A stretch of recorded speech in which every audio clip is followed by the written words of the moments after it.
Hello. Welcome to the TV room. David Bradley here. Oh yeah. So I'm working on this keyboard, an endless keyboard thing.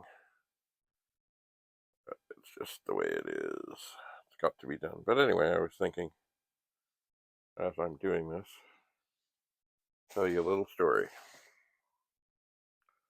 I'm up very early, very early, very early, because I went to sleep early because I was working on this keyboard and I got tired. So,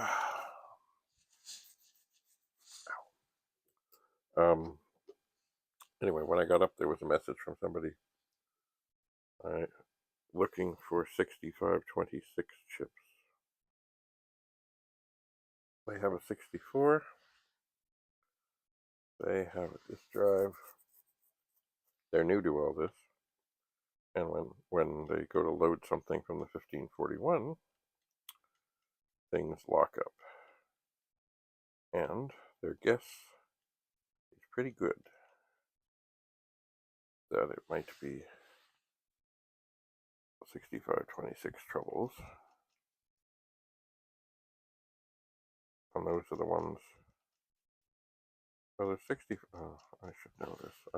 You know what? It's too early. But anyway,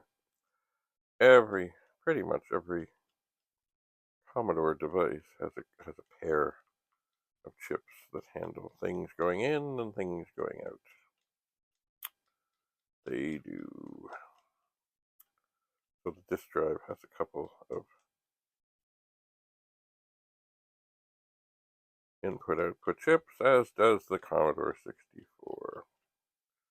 And if they're in sockets, and you're having strange things happen,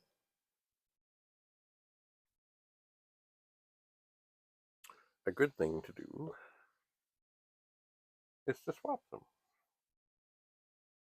And swap the positions of them and see if everything is the same.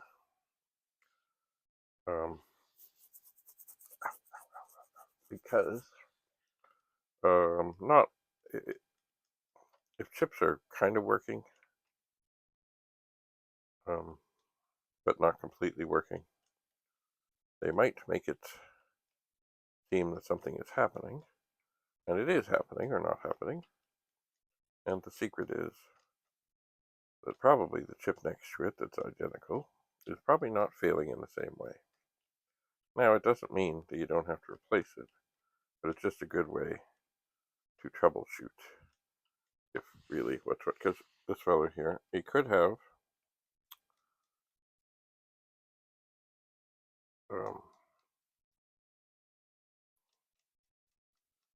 trouble in the 64, or he could have trouble in the disk drive. One swap. And swapping might answer the question, or it might not. But it's worth a try to swap them. And it's funny because I should know better of which chip is responsible, or which part of which chip or whatever is responsible for what on these things. I've been working with them a long time, but I don't. But there may in fact be parts of these input-output chips that do nothing. It is possible. But for whatever reason, there have to be two. So anyway, I did write back to him and asked him if the chips were in sockets. And I'm sure at some point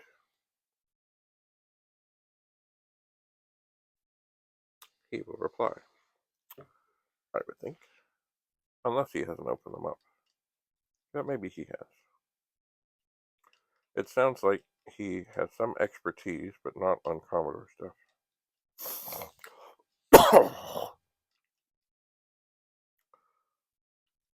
But sockets make life so much easier. Mind you,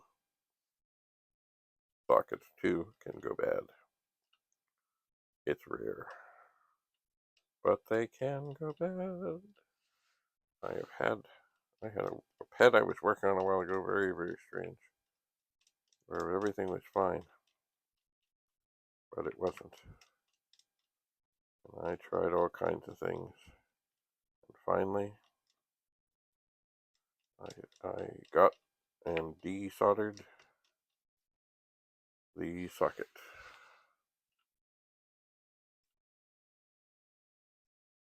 I did. Replaced it with another. Always replaced it.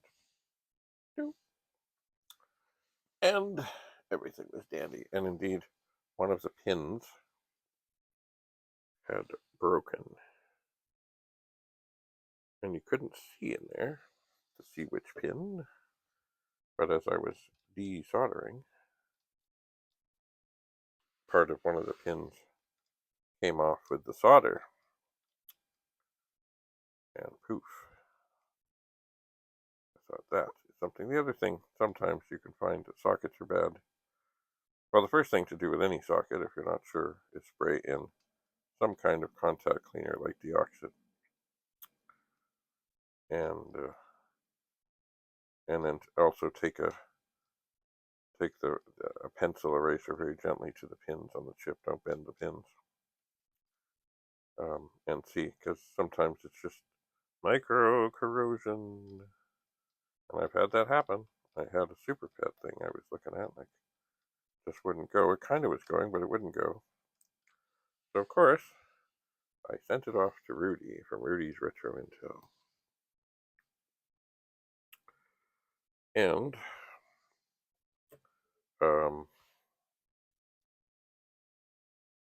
he just routinely did this.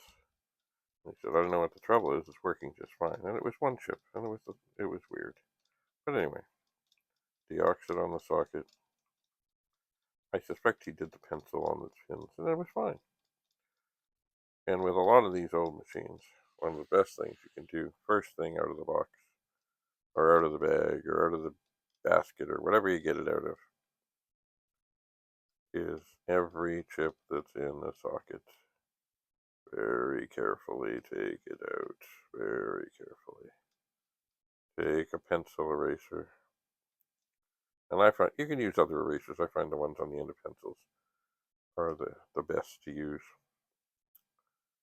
And yes, you'll wear them down.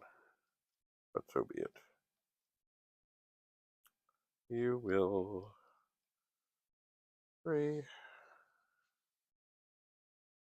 But that in itself, that simple operation of taking out the chips, cleaning the pins, spraying some kind of cleaner into the sockets, can clear up a whole lot of trouble very quickly and prevent things from popping up shortly thereafter.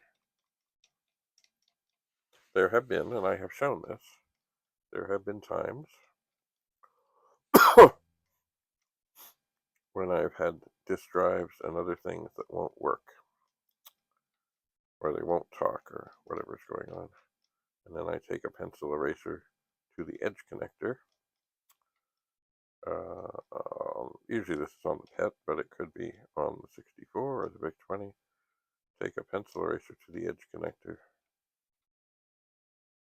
Well, the spot on the edge of the circuit board, which is like the user port or the cassette port, and do them. Usually it's a PET that I've had this issue with. Give it a rub with a pencil eraser, shine it up. I usually don't spray stuff onto those because I figure the pencil eraser is doing fine. And then, poof, sometimes things work. You don't have to do surgery. Because you could do a whole bunch of surgery. But if the edge connector is dirty, you're not getting anywhere. You are not.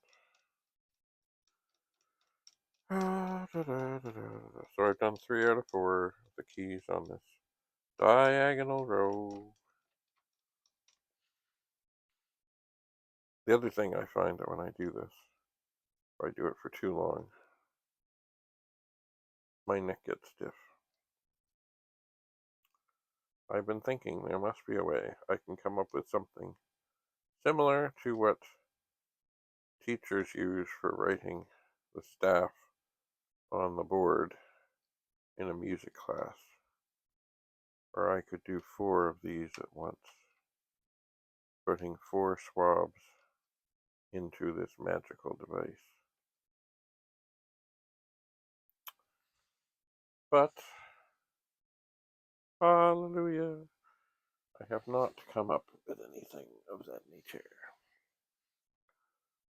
So, be painstakingly going. Perhaps at some point I will get the paint on stuff and see about that. It might take less time. I'm sure it would. I'm sure.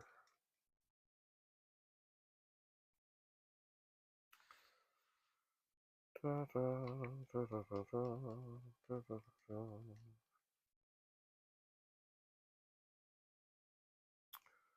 I know. Once again, exciting as exciting can be, this is.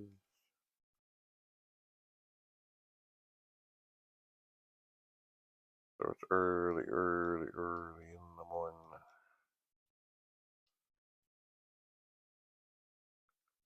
Very early.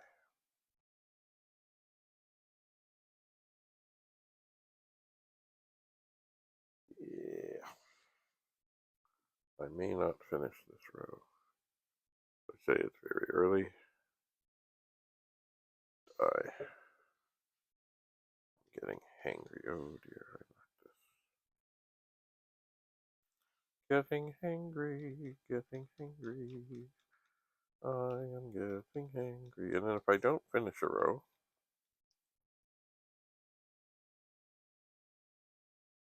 then I take the last swab that I did and I lay it across the diagonal ones to show where it is that I stopped.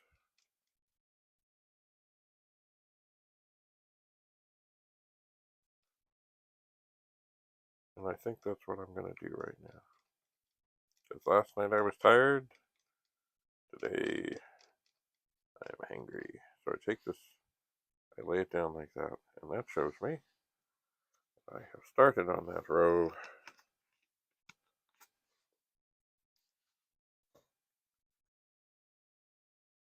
But I've not finished it. And I forgot to put these 3 into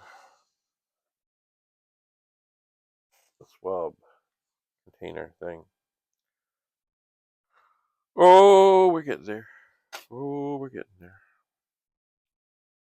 One thing that would be tragic is if this fell and I forgot where I was at. And when you look at these, you can kind of tell sometimes where you've been and where you haven't been. But I would hate to have to do it. You know, I would know kind of where I was. Anyway, that's it. So that's David Bradley in the TV room, where, yes, I'm your host. Signing off. Have a lovely, lovely day. Bye for now.